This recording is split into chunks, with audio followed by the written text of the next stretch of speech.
헌신 예배를 드리는 우리 섬김 공동체 모든 분 가운데가 우리 팀원 여러분, 지난주에 저는 교회가 이 땅에 어떤 모습으로 존재해야 하는가 하는 6개의 헬라어 이 신약 성경 원어를 나누었습니다.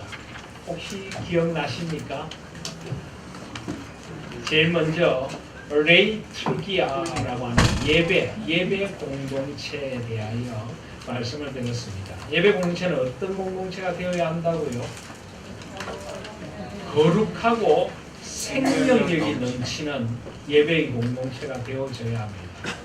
혹시 이거 좀 소리가 뭐가 좀 크지 않습니까? 네, 저만 그런가요? 그거 좀 되게 무슨 소리가 이렇게 크게 들리죠? 여기서부터 들었네. 무슨 소리가 나고? 아유, 조용하네요. 네, 네, 감사합니다. 아마 이 공기청정기 앞에 마이크를 2개나 옆으로 갖다 놓다 보니까 공기청정기가 계속 혼자 특성을 부르고 있습니다. 교회는 무엇보다 먼저 거룩하고 생명력 넘치는 레이툴기아 예배란 말입니다. 예배의 공동체가 되어져야 합니다. 우리 하나님교회가 주님 오시는 그날까지 거룩한 생명력 넘치는 예배의 공동체가 되고 우리 모든 성도들이 하나님 앞에서 거룩하고 생명력 넘치는 예배자가 되시기를 소원합니다. 또 두 번째로 캐리그마 말씀 증거의 공동체가 되어야 한다 하는 말씀을 나누었습니다. 말씀은 신실하게 들어야 하고 말씀을 온전하게 살아내야 합니다. 그래서 신실하고 온전한 말씀 청종의 공동체가 되라. 늘 말씀을 하나님께서 주시는 나에게 주시는 사랑의 말씀, 은혜의 말씀, 당부의 말씀으로 듣고 새겨 듣고 그 말씀을 한 자락이라도 놓치지 않고 잘 신실하게 청종하였다는 마음으로 살아가는 공동체가 되어야 합니다. 그리고 세 번째로 디다케 가르침의 공동체가 되어야 된다 하는 말씀을 나누었습니다. 특별히 우리도 말씀을 배워야 하고 또 우리 다음 세대들에게도 말씀을 가르쳐야 합니다. 그리고 이 말씀은 말씀 자체를 알 뿐만 아니라 이 말씀이 우리 삶에 녹아서 우리 가치관, 우리 삶의 목표와 방향이 말씀 앞에 바뀌어져야 합니다. 그것이 바로 하나님 나라라는 것입니다. 하나님 나라의 가치관, 하나님 나라의 의와 하나님 나라의 평강과 하나님 나라의 희락, 하나님의 뜻을 구하는 그런 정말 하나님의 나라의 비전이 넘치는 그런 말씀 가르침의 공동체가 되어져야 합니다. 그리고 코이노니아 사귐 친교의 공동체가 되어야 한다 하는 말씀을 나누었습니다. 우리 교회가 건강한 교회인가 또 하나님께 주시는 샬롬이 가득한 그런 공동체인가. 그래서 서로 돌아보고 사랑과 선행을 격려하며 서로를 세워주는 그런 거룩하고 아름다운 친교의 공동체가 되어져야 합니다. 그리고 오늘 우리는 이제 섬김 공동체 헌신 예배를 드립니다. 섬김 공동체는 자기 희생적이고 나눔이 풍성한 그런 공동체가 되어야 합니다. 우리 섬김 공동체에 여러 팀들이 있습니다. 시설지원팀, 주차봉사팀, 또 재정지원팀, 또 이웃사랑팀.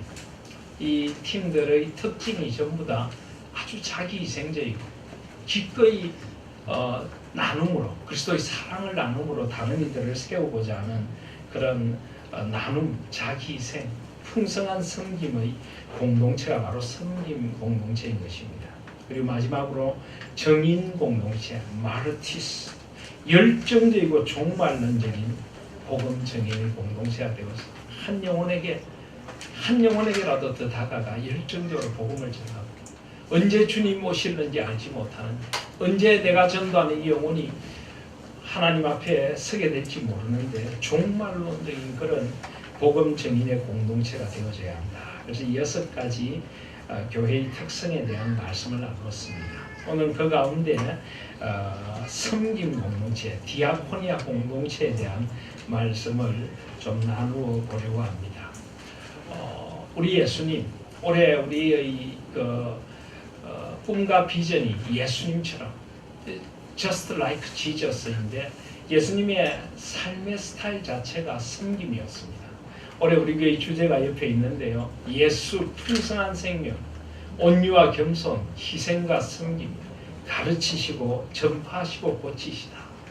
그래서 예수님의 삶을 규정짓는 것이 희생과 섬김이었습니다. 예수님은 하나님이시고 하나님의 아들이시지만 하나님과 동등됨을 취할 것으로 여기지 아니하시고 자기를 비워 종의 형체를 가지사 죽기까지 우리를 섬기러 오신 분이십니다. 인자가 온 것은 섬김을 받으려 함이 아니라 섬기려 하고 자기 목숨을 많은 사람의 대속물로 주려 함이니라. 예수님은 섬김을 위해 이 땅에 오셨습니다. 그래서 이 교회가 존재하는 양식 자체가 섬김이 되어져야 합니다.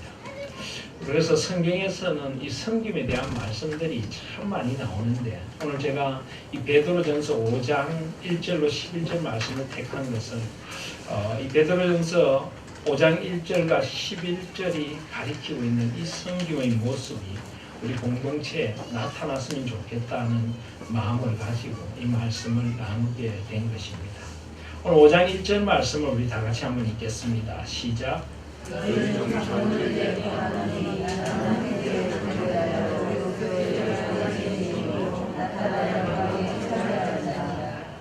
여기 말씀해 보시면 장로들에게 권한다라고 하는데 여기 장로라고 하는 것 여러 번 그런 말씀 드렸습니다만 신약 성경에 장로라고 나와 있는 것은 지금 우리 이 현대교회 소위 대한예수교 장로회 이런데 장로하고는 조금은 다릅니다. 이 장로라고 하는 것은 말 그대로 하면 연장자다. 교회의 연장자 또는 교회 지도자다. 이런 뜻을 가지고 있습니다. 또 이 성경적으로 할 때나 초대교회 때부터 내려온 전통에 하면은 이 장로에는 두 반열의 장로가 있습니다.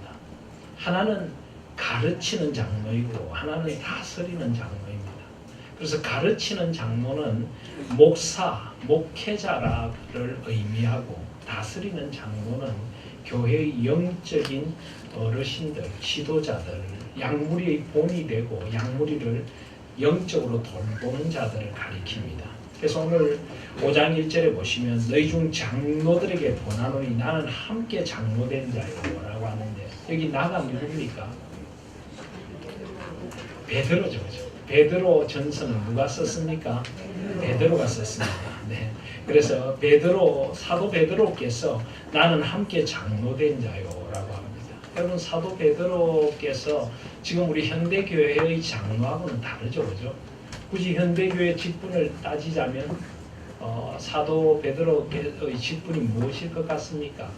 목사죠, 목회자입니다. 오순절 성령 강림 사건 이후에 베드로 사도께서는 일어나 담대하게 구약의 말씀을 인용하며 오순절 성령 강림 설교를 했습니다. 그는 초대교회의 목회자입니다. 하나님께서 너가 나를 사랑한다면 내 양을 먹이라고 부탁한 양떼를 돌보는 하나님의 목자이고 목회자가 바로 베드로입니다. 그런데 그가 함께 장로된 자요. 그러니까 베드로는 자신은 목회자로서의 장로이고 또 함께 목회자로서의 장로된 사람들도 있고 또 지금 성도들을 돌보는 그런 장로들도 있다 하는 것입니다. 그래서 그들에게 편지를 보내는데 권면하는데 그리스도의 고난의 증인이요 나타날 영광에 참여할 자니라. 왜 그리스도의 고난의 증인이라고 할까요? 이 베드로 전서가 쓰여진 배경이 바로 고난받는 성도들을 위로하는 것입니다. 우리 베드로 전서 1장 1절 2절을 한번 보시면 예수 그리스도의 사도 베드로는 본도, 갈라디아, 갑바도기아, 아시아와 비두니아의 흩어진 나그네 곧 하나님 아버지의 미리 아심을 따라 성령이 거룩하게 하심으로 순종함과 예수 그리스도의 피뿌림을 얻기 위하여 택하심을 받은 자들에게 편지하노니 은혜와 평강이 너에게 더욱 많을지어다 라고 합니다. 여기 보시면 1장 1절에 본도, 갈라디아, 갑바도기아, 아시아와 비두니아, 이것이 지금의 어느 지역입니까? 지금의 터키 지역입니다. 소위 소아시아 지역이라고 하는 지역입니다. 요즘 우리가 사도행전에 사도 바울의 1차, 2차, 3차 선교 여행에 대해 살펴보고 있는데 주로 이 사도 바울의 선교 여행의 첫 선교 여행지가 되었던 곳들, 바로 소아시아 지역들, 그리고 1차 선교 여행 때 이 지역들의 교회를 세우고 2차에도 이 지역들을 돌아보고 3차는 특별히 아시아라고 하는 그 당시 아시아는 이 소아시아의 한 주입니다. 그곳에 있는 대표적인 도시인 에베소에서 사도 바울이 3년 가까이 사역을 하게 됩니다. 그래서 이곳은 다 소아시아, 지금의 터키 지역에 세워진 교회들입니다. 그런데 그들에게 편지를 썼는데 흩어진 나그네다. 왜 나그네라고 할까요? 초대교회에서 신앙생활을 한다는 것은 나그네와 같은 인생을 살아야 된다는 것을 의미했습니다. 많은 박해가 있었습니다. 이 편지를 전하는 사람들은 이방인 성도들인데요. 이방인 성도들은 다른 이방인들 사이에 살면서 예수 그리스도를 믿는다는 이유 때문에 같이 어울리지 못하고 많은 어려움을 겪어야 했습니다. 또 사도 바울이 지금 사도 베드로께서 이 편지를 쓸 때는 로마의 박해가 점점 심해져 오고 있었습니다. 그래서 그런 박해 속에 고난받는 교회 공동체는 정말 흩어진 나그네처럼 살아야 했습니다. 그들에게 지금 이 편지를 쓰고 있는 것입니다. 그래서 그리스도의 고난의 정인이요 나타날 영광에 참여할 자니라.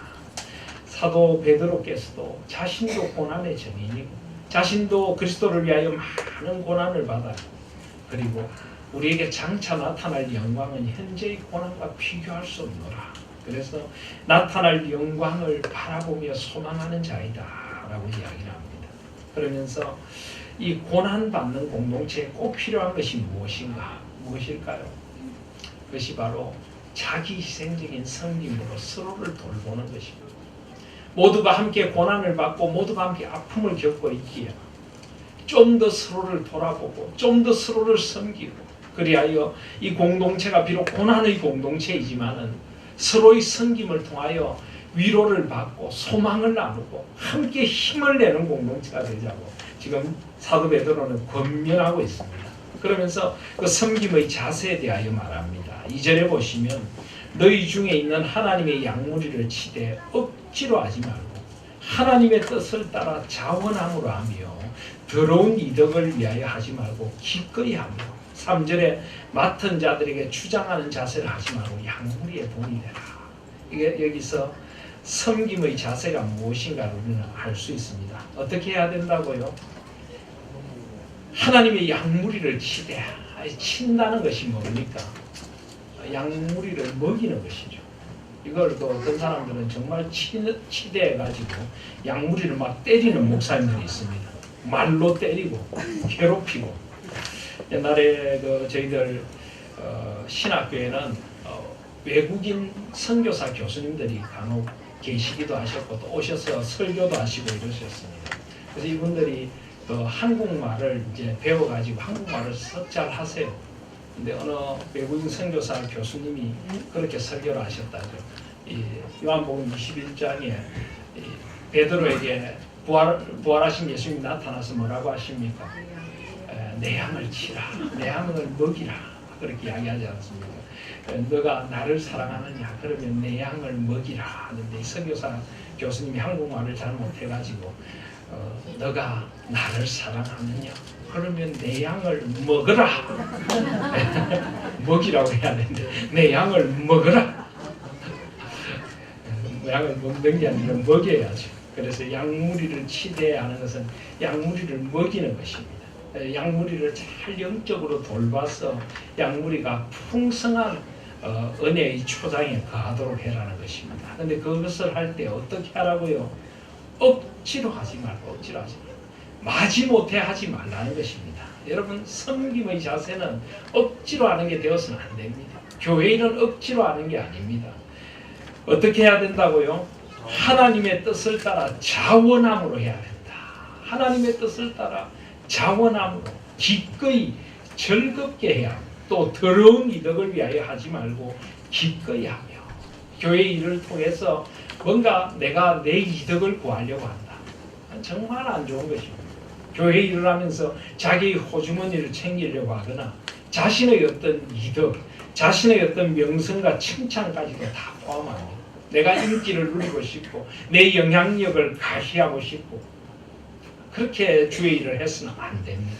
오직 하나님의 뜻을 따라 자원함으로 하고 더러운 이득을 위하여 하지 말고 기꺼이 즐거움으로 주님의 일을 하는 그 아름다운 즐거운 헌신으로 해야 됩니다. 또 맡은 자들에게 주장하는 자세를 하지 말고, 이 주장하는 자세는 권위적이고 주인 행세하는 것입니다. 마치 사람들을 부리듯이 자기가 마치 뭔가 높은 위치에 있는 것처럼 세상의 지도자들이 군림하는 것처럼 그렇게 해서는 안 된다는 것입니다. 오히려 약물이 본이 되라. 먼저 팔을 걷어붙이고 약물의 본이 되어야 합니다. 다른 사람들이 보면서 섬김이란 저런 거구나. 정말 교회 안에서 섬김은 저렇게 하는 것이구나. 특별히 신앙의 연륜이 깊은 분일수록 교회에 처음 들어온 사람들이 보면서 보고 배울 수 있도록 교회의 영적인 지도자나 장로님들이나 앞선 사람들이 약물의 본이 되도록 그렇게 섬겨야 하는 것입니다. 그래서 바로 그것이 고난받는 공동체가 필요라는 것이고, 이렇게 아름답게 섬기는 사람들이 있기에 성도들이 고난 가운데도 위로를 받고 힘을 얻고 하나님의 비전을 함께 성취해가게 되는 것입니다. 그래서 4절에 보면 그리하면 목자장이 나타나실 때 시들지 아니하는 영광의 관을 얻으리라. 여러분, 목자장이 누구십니까? 예수님이시죠. 모든 목자의 우두머리십니다. 우리는 아주 예수님을 목자장으로 하는 그런 목자일 뿐입니다. 그래서 이 목회자를 영어로 패스터라고 합니다. 패스터. 이 양떼들을 돌보는 목양하는 사람이다. 근데 사실 패스터라고 부르기에 어떤 분은 좀 부담스럽다. 그래서 스스로 나는 패스터, 목자라고 하지 않고 목동이라고 하고 싶다. 애니보이, 목동이라고 하고 싶다. 예수님만이 진정한 목자시고 예수님을 수종드는 그런 존재일 뿐이다. 어떤 분은 그렇게까지 이야기를 하는데, 이 목자장이 예수님께서 맡겨주신 양물입니다. 나의 양떼기도 하지만은 예수님이 맡겨주신 분이 양물인 것입니다. 그래서 목자장이 나타나실 때 시들지 아니하는 영광의 관을 얻으리라. 그런 후에 5절에 보시면 젊은 자들아 이와 같이 장로들에게 순종하고 다 서로 겸손으로 허리를 동이라. 특별히 여기 장로들에게 하는 것은 직분으로서의 장로가 아니라 교회의 어르신들에게입니다. 왜냐하면 젊은 자들과 반대되는 말이기 때문입니다. 교회의 어르신들, 선배들에게 또 젊은 사람들, 후배들은 순종해야 합니다. 공경해야 합니다. 존중해야 하는 것입니다. 그리고 이 젊은 분들이든 연세 드신 분들이든 함께 해야 될 게 뭐가 있습니까? 다 서로 겸손으로 허리를 동이라. 연세 드신 분이든 젊은 분이든 교회에서는 다 서로 겸손으로 허리를 동여야 합니다. 이 허리를 동인다는 게 무슨 말일까요? 이 이스라엘 백성들이 입는 옷은 이렇게 통으로 만든 통옷입니다. 그래서 뭔가 중요한 일을 할 때 허리띠를 졸라매야 합니다. 또 로마 시대 종들은 중요한 일을 할 때 이 허리를 졸라매는 앞치마 같은 걸 입었습니다. 앞치마 이렇게 요즘도 식당에 가면 이렇게 웨이터들이 입는 이렇게 여기 허리를 메고 앞으로 이렇게 내려와서 이 더러운 것을 막아주는 그런 앞치마 같은 게 있지 않습니까? 그런 거를 둘러라 하는 것입니다. 그래서 우리는 모두 겸손으로 허리를 동여야 합니다. 제가 우리 교회 전에 임직식에 앞치마를 나눠준 것도 바로 이런 뜻입니다. 겸손으로 허리를 동이고 그렇게 서로 섬겨야 하는 것이고 하나님은 교만한 자를 대적하시되 겸손한 자들에게 은혜를 주시느니라. 하나님께서 제일 좋아하시는 사람들이 겸손한 사람들입니다. 하나님이 제일 보고 싶지 않은 사람들이 교만한 사람들인 것입니다.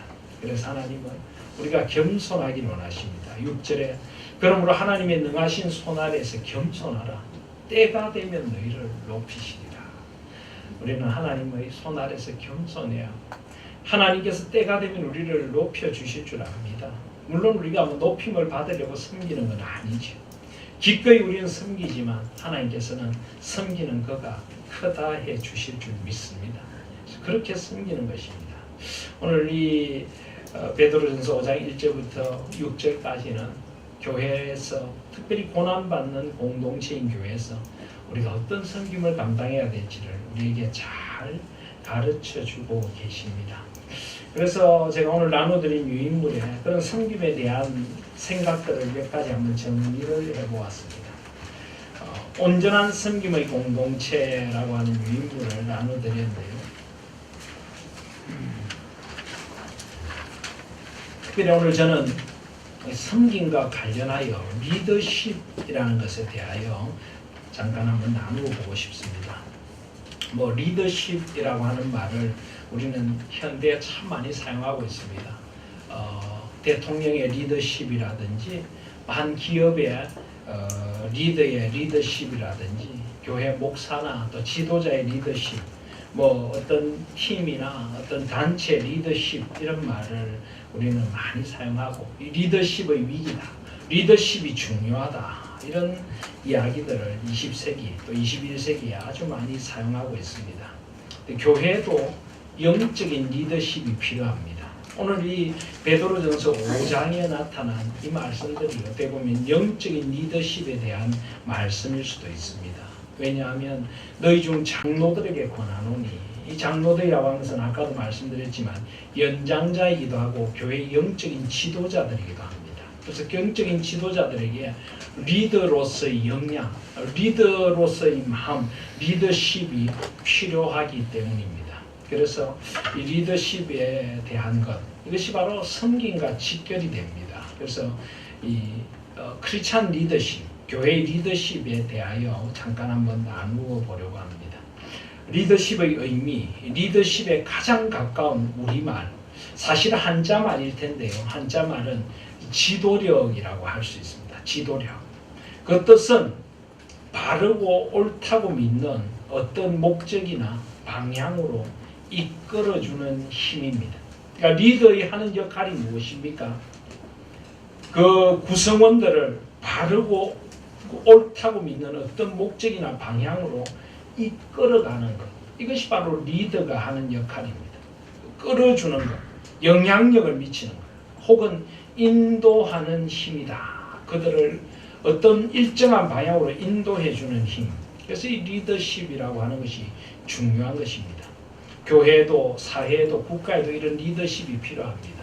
나라가 바르게 서가려면 어떤 일정한 목적이나 방향으로 이끌어줄 수 있는 능력을 가진 리더십을 가진 사람이 필요하고, 교회가 어떤 일을 이루기 위해서는 어떤 목적이나 방향으로 이끌어주는 힘, 리더의 역할이 중요합니다. 그래서 리더십이란 집단의 목표나 내부 구조의 유지를 위하여 구성원들이 자발적으로 집단 활동에 참여하여 이를 달성하도록 유도하기 위한 기능이다. 이렇게도 정리해 볼 수가 있습니다. 아마 이런 것들은 우리 직장생활 하시는 분들이나 이런 분들도 많이 들으셨을 것이고 요즘 리더에 대한 이야기들이 많이 있습니다. 자, 그런데 우리가 생각하는 이 리더십, 이 세상의 리더십과 이 크리스찬 교회의 리더십이 조금 다르다는 것도 우리는 생각할 필요가 있습니다. 그 밑에 네모 박스에 있는 글을 보시면요, 세상적 지도자는 자신의 이윤과 이익을 극대화하기 위해 자신의 리더십을 발휘합니다. 이들의 궁극적인 목적은 남보다 자신이 더 높아지거나 더 많은 것을 획득하려는 것입니다. 세상적 지도자는 목적 달성을 위하여 자신의 능력과 실력을 강조하며 지배하거나 군림하려고 하기 때문에 언제나 권위주의적일 수가 많습니다. 오늘 말씀대로 하면은 뭡니까? 맡은 자들에게 주장하는 자세를 취한다. 아주 권위적이고 자기 마음대로 그 그룹을 이끌어 가려고 하는 것입니다. 그리고 자기의 사리 사욕을 따라 더러운 이득을 위하여 하는 것입니다. 물론 세상의 리더가 다 그렇다는 것은 아니고 세상의 리더십이 전부 잘못됐다는 건 아니지만 성경적인 리더십과 비교할 때 그런 요소들이 많이 있다는 것입니다. 그래서 그들의 권위는 조직의 내규나 헌법 혹은 이사회 같은 기구에 근거를 둡니다. 그들은 그러한 기구에서부터 주어진 권력과 힘으로 일어납니다.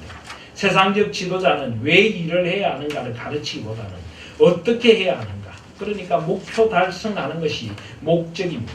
그리고 얼마나 많은 사람들을 관리하며 인도하는가인가, 그런 데 많은 관심을 집중합니다. 자, 그런데 교회의 리더십은 다릅니다. 어떻게 다릅니까? 밑에 보시면 그러나 교회의 리더십은 영적인 일을 수행하기 위하여 하나님으로부터 부름을 받은 리더를 통하여 이루어집니다. 교회의 리더는 세상의 리더도 물론 공동체가 리더를 뽑는 경우들도 많이 있지만 이 교회의 리더는 사실 공동체가 뽑는 것이 아니라 하나님으로부터 부름을 받는 것입니다. 그래서 교회의 목회자나 직분자나 우리가 공동회를 통해서 선출을 하고 또 목회자를 청빙하지만 근원적으로는 하나님께서 세우시고 하나님께서 기름 부어 세우시고 보내시는 것입니다. 그래서 하나님으로부터 리더는 부름을 받습니다. 교회 공동체. 그리고 하나님께 임명을 받아 성령의 능력으로 일을 하는 것입니다. 그래서 목회자도 교회의 직분자들도 성령의 기름 부으심, 성령의 능력으로 일하는 것이지 어떤 조직체나 공동체의 힘으로 일을 하는 것이 아니라는 것입니다. 또 자신의 능력으로 일을 하는 것만도 아닙니다. 또 교회 리더십의 최종 목적은 이윤의 극대화나 조직의 극대화가 아니라 하나님의 영광입니다. 하나님의 영광을 추구하는 최종 목적을 가집니다. 또 리더십의 동기에 있어서도 사적인 야망을 달성하기 위한 것이 아니라 하나님 나라의 건설을 위한 순수한 동기, 먼저 그의 나라와 그의 열을 구하기 위한 이런 동기에서 출발하는 것이 교회 리더십입니다. 그러므로 교회의 리더십은 군림하는 리더십이 아니라 섬김의 리더십입니다. 교회 지도자는 프로그램보다는 사람을 더 소중히 여깁니다. 사람을 이용하기보다는 한 사람 한 사람을 그리스도의 제자로 성장시키는 데 관심이 있습니다.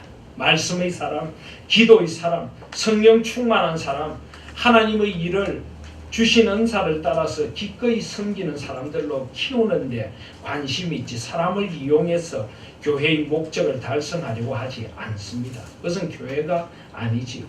즉 어떻게 하는 것보다 왜 해야 하는가? 이것이 하나님의 부르심인가? 하나님께서 원하시는 것인가? 왜 해야 하는가를 강조하며 방법보다는 성경적인 원리를 더 강조합니다. 교회 지도자는 얼마나 많은 양들을 돌보는가? 그것보다는 왜 내게 양들을 맡기셨는가를 생각하고 하나님께서 맡기신 일이 무엇인가를 먼저 생각합니다.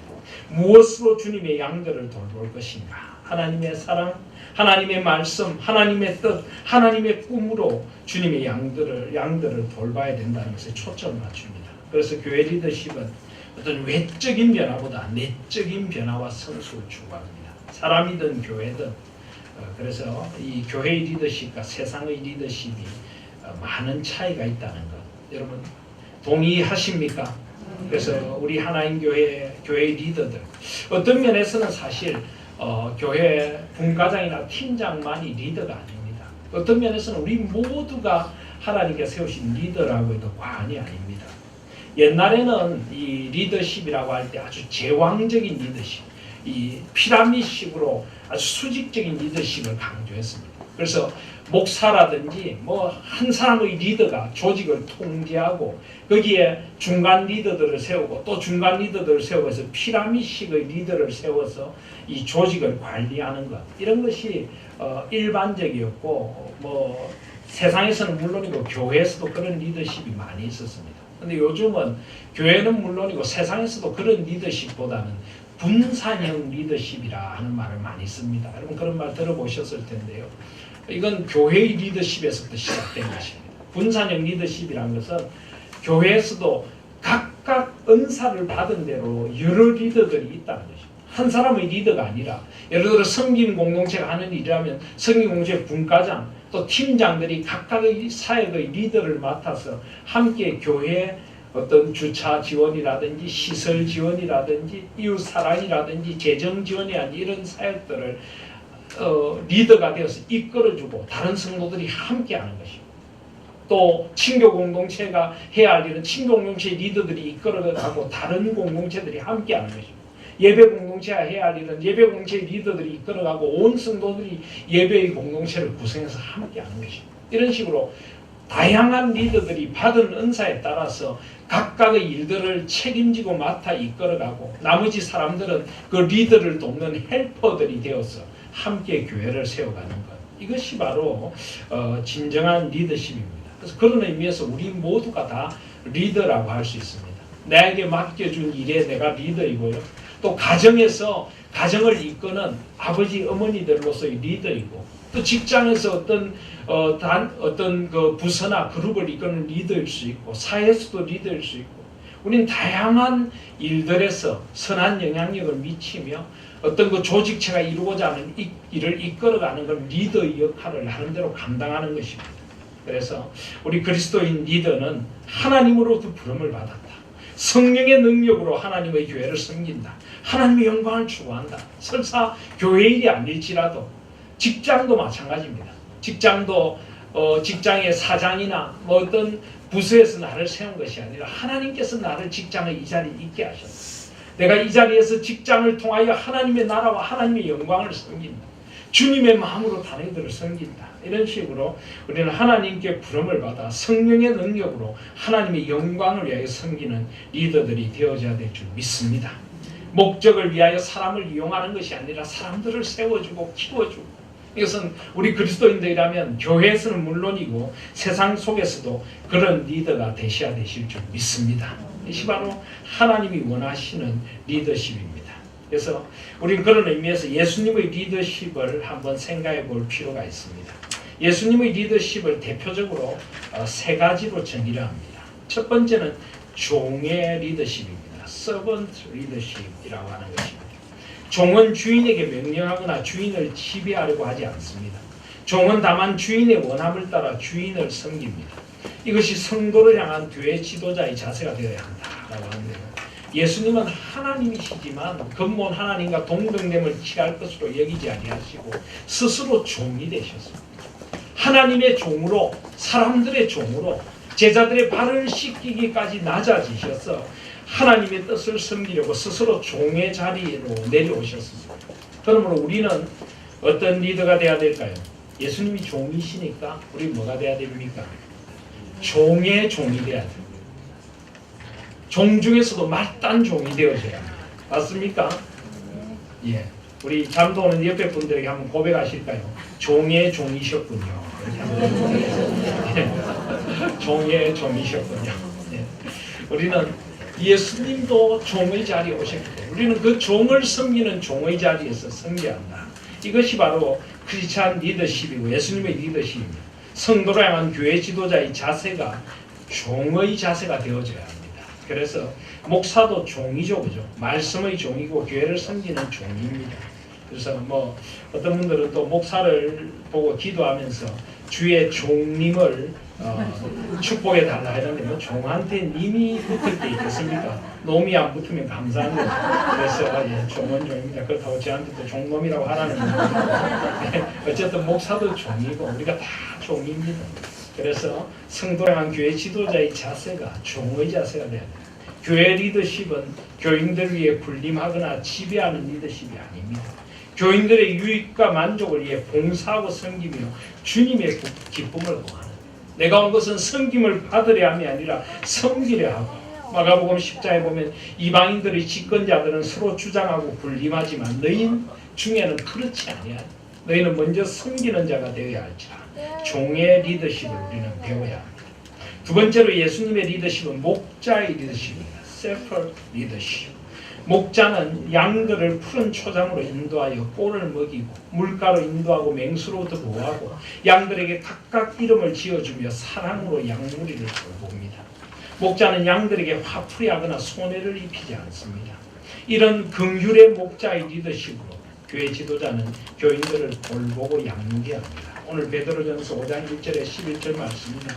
요한복음 10장 1절에 18절 가운데 예수님께서 나는 선한 목자라고 하신 말씀을 보시며 예수님은 목자로 오셨습니다.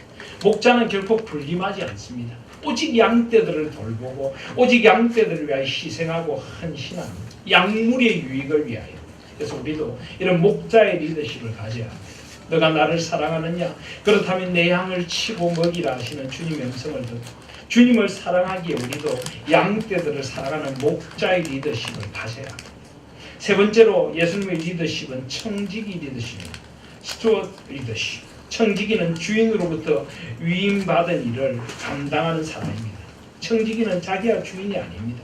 예수님은 하나님이시지만 기꺼이 하나님의 뜻을 이루려고 오셨습니다. 그러므로 청지기는 맡겨진 일에 자율성과 적극성을 가지고 충성해야 합니다. 기쁘게 감사함으로 자원함으로 해야 합니다. 책임감을 가지고 주님의 부르심에 응답해야 합니다. 훌륭한 교회 지도자가 되려면 하나님의 부르심에 먼저 철저히 순종하는 청지기 리더십이 필요합니다. 내가 주인이 아닙니다. 하나님이 나한테 맡겨주신 것이기에 청지기의 마음으로 잘 관리하고 섬겨야 합니다. 그리고 지도자가 되려면 먼저 주님을 따르는 자가 되어야 합니다. 특별히 요한복음 17장 1절에서 26절에 예수님의 대제사장님 기도가 있는데요. 저는 요한복음 17장 4절 말씀, 이 말씀을 우리가 나중에 주님 앞에 갈 때 비석에 새길 수 있으면 얼마나 좋을까, 이런 생각을 많이 합니다. 요한복음 17장 4절에 보시면 이런 말씀이 있습니다. 아버지여, 아버지께서 내게 하라고 주신 일을 내가 다 이루어 아버지를 이 세상에서 영화롭게 하였습니다. 여러분, 이 말을 하고 떠날 수 있으면 얼마나 좋을까요? 아버지께서 내게 하라고 주신 일을 내가 이루어 아버지를 이 세상에서 영화롭게 하였습니다. 우리 모두에게 아버지께서 내게 하라고 주신 일이 있는 줄 믿습니다. 우리는 사명자들입니다. 우리는 그냥 사는 게 아닙니다. 하나님이 나를 이 땅에 존재하게 하신 이유가 있고 나를 통하여 이루시고자 하시는 일이 있습니다. 그 일을 청지기의 마음으로 잘 헤아려서 섬길 수 있는 저와 여러분들이 되시기를 바랍니다. 그냥 인생을 사시지 말고요. 하나님이 내게 하라고 주신 일이 무엇입니까? 내가 어떤 사명을 이루고 하나님 앞에 갈까요? 하나님 묻기도 하고 찾아보기도 하고 하나님 앞에 서기도 해서 하나님께서 내게 하라고 주신 일을 다 이루어 하나님을 영화롭게 하고 하나님 앞에 갈 수 있는 저와 여러분들이 되시기를 바랍니다. 이게 바로 청지기 리더십입니다. 이 예수님의 리더십은 영어로 하면 다 S로 시작합니다. Servant, Shepherd, Steward. 이런 리더십을 가지고 예수님은 이 땅을 섬기셨고 우리도 이런 종, 목자, 청지기의 리더십을 가지고 교회와 성도를 섬겨야 할 것입니다. 세 번째로 섬김의 리더로 그래서 우리를 불러주셨습니다. 섬김, 지난주에도 말씀드렸지만 섬김을 헬라어로 디아코니아라고 하는데 이것은 원래 식탁에 시중을 들다라는 뜻에서부터 시작하는 말입니다. 그래서 섬긴다, 섬기는 일이다, 봉사다, 사역이다, 직무다, 직분이다, 구조다, 일이다, 사명이다 이런 여러 가지 뜻으로 성경에서 쓰여지고 있습니다. 이 모든 것이 섬김입니다. 우리의 직분을 섬기고 우리의 사역을 섬기고 우리의 일을 섬기고 사명이니까 섬기고 기꺼이 서로를 돕는 부조의 일을 하고 함께 섬기는 것입니다. 그래서 이 섬김의 출발은 무엇입니까? 종의 마음으로 출발을 해야 되죠. 빌립보서 2장 5절에 7절처럼 너희 안에 이 마음을 품어라. 곧 그리스도 예수의 마음이니 그는 근본 하나님의 본체시나 하나님과 동등됨을 취할 것으로 여기지 아니하시고 오히려 자기를 비워 종의 형체를 가지사 사람들 같이 되셨다. 그래서 이번에 우리 임직자들에게 나누어 드린 앞치마에 이 말씀을 새겨놨습니다. 너희 안에 이 마음을 품어라. 곧 그리스도 예수의 마음이니 우리는 언제나 예수의 마음으로 종의 마음으로 섬겨야 합니다. 마태복음 20장 25절에서 28절이나 마가복음 10장 45절에 예수님께서 내가 온 것은 섬김을 받으려 함이 아니라 섬기려 하고 자기 목숨을 많은 사람의 대속물로 주려 합니다.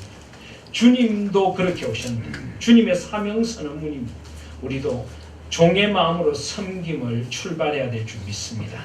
그리고 섬김의 동기는 언제나 말씀에 대한 순종이 되어야 됩니다. 교회의 지도자는 말씀에 사로잡힌 사람들이 되어져야 합니다. 우리가 하나님이 주인 되시는 교회라고 하는데요, 내 마음대로 섬겨놓고 하나님이 주인 되시는 교회라면 안 됩니다. 하나님의 뜻대로 섬겨야 되는 줄 믿습니다. 교회의 머리 대신 예수 그리스도의 뜻대로 섬겨야 되는 줄 믿습니다. 그래서 우리는 늘 하나님의 말씀 앞에 깨어 있어야 합니다. 사무엘이 사울에게 뭐라고 했습니까? 사무엘이 이르되 여호와께서 번제와 다른 제사를 그의 목소리를 청종하는 것을 좋아하심 같이 좋아하시겠나이까? 순종이 제사보다 낫고 듣는 것이 수량의 기름보다 낫습니다. 그렇습니다. 하나님이 가장 원하시는 것은 말씀에 대한 청종입니다. 그래서 말씀에 대한 순종으로 섬겨야 합니다. 섬김의 핵심은 무엇입니까? 사랑입니다. 고린도서 13장의 말씀처럼 모든 것을 참고 모든 것을 바라고 모든 것을 견디는 사랑으로 우리는 주님을 또 주님의 몸된 교회와 성도를 섬겨야 합니다. 섬김의 정신은 무엇입니까? 온유와 겸손입니다. 나는 마음이 온유하고 겸손하니 나의 멍에를 메고 내게 배우라 라고 했습니다.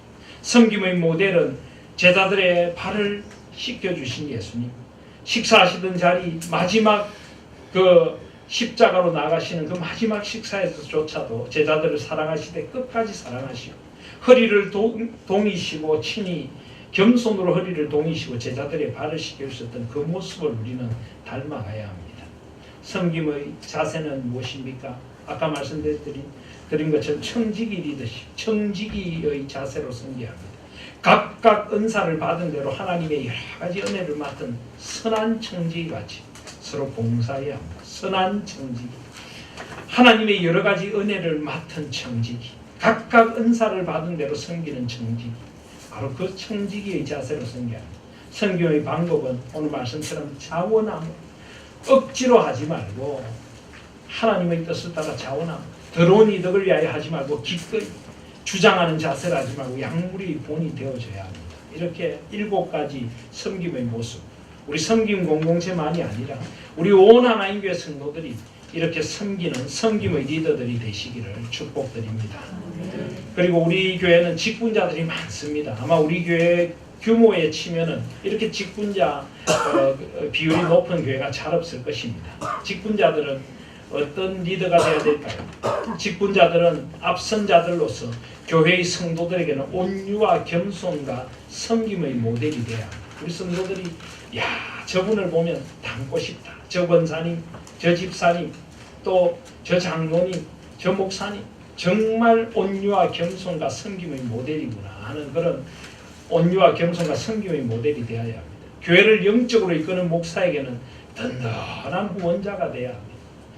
메인스테이라고 하는 말이 대들보, 기둥과 같은 그런 사람들이다 하는 것이죠. 그래서 기둥과 같이 그런 든든한 후원자가 되어야 합니다. 또 교회의 다음 세대들의 리더들에게는 섬김의 멘토가 되고 다음 세대들을 키워내는 멘토가 되고 다음 세대들이 교회를 섬기는 리더들이 되도록 우리가 세워나가야 합니다. 지금 우리 교회 좀 젊은 집사님들에게도 섬김의 멘토가 되어서 섬김을 가르치고 섬김의 본을 보이고 지도자로 세워가는 그런 리더들이 되셔야 될 줄 믿습니다.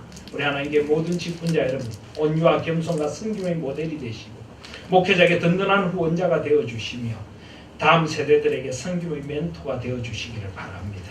또 리더십만큼 중요한 것이 하나 있습니다. 헬퍼십입니다.